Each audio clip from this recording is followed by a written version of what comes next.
টি টি টি টিং টিং টিং টি টি টিং টিং টি টি টি টি টিং টিং। এসো এসো সবাই মিলে গল্প দাদুর আসর খোলে। দাদুর মুখে গল্প শোনার সবাই এসো সময় হলে। বাচ্চারা সব গোল হয়ে গল্প শোনে মুগ্ধ মনে। ভূতের দেশে নাকি রাজা উড়ে গেল কোন গগনে। এসো এসো সবাই মিলে গল্প দাদুর আসর খোলে। দাদুর মুখে গল্প শোনার সবাই এসো সময় হলে।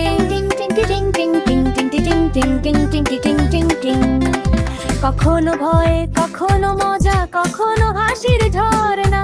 দাদুর গল্প শেষ হয় না, চলে আনন্দের বন্যা।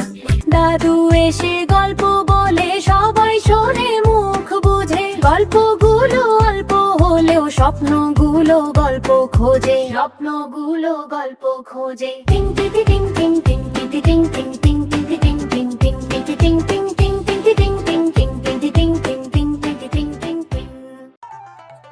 দাদু দাদু একটা গল্প শোনাও না দাদু। দাদু দাদু আজ একটা সুন্দর দিকে গল্প শোনাও না দাদু। আচ্ছা বেশ, বল কি ধরনের গল্প শুনবি? দাদু তুমি তোমার পছন্দ মতো একটা শোনাও না। আচ্ছা বেশ, তাহলে শোন। আজকের গল্প লোভী কুকুর। একদিন একটা কুকুর একটা কসাইখানার পাশ থেকে যাচ্ছিল।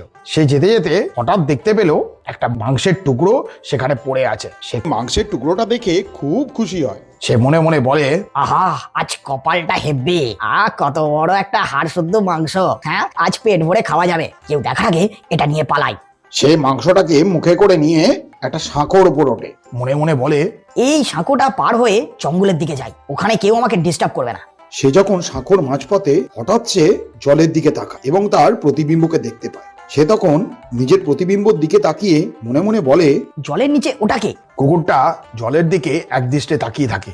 সে নিজের প্রতিবিম্ব দেখছে এবং ভাবছে ওটা একটা অন্য কুকুর। সে দেখতে দেখতে মনে মনে বলে, আরে জলের নিচে কুকুরটার মুখের মাংসটা আমার মাংসটার থেকেও বড় দেখাচ্ছে। ধুর, আমারটা তো ওর কাছে কিছুই না। না না, ওই বড় টুকরোটাই আমার চাই। ওই কুকুরটাকে একটু ভয় দেখিয়ে দিই। যদি ভয় দেখায় ওই মাংসটাকে আমি নিজেই কেড়ে নিতে পারবো।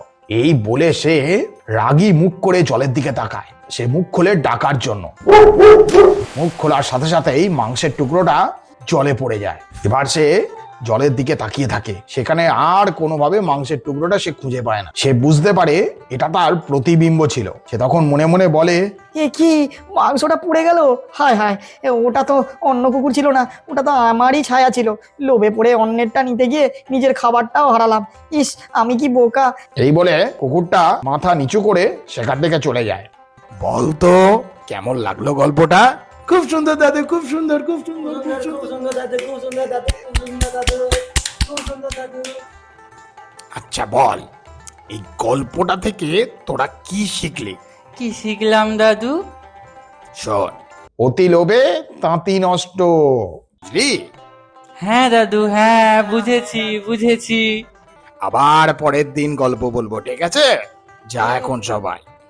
ঠিক আছে দাদু, টাটা।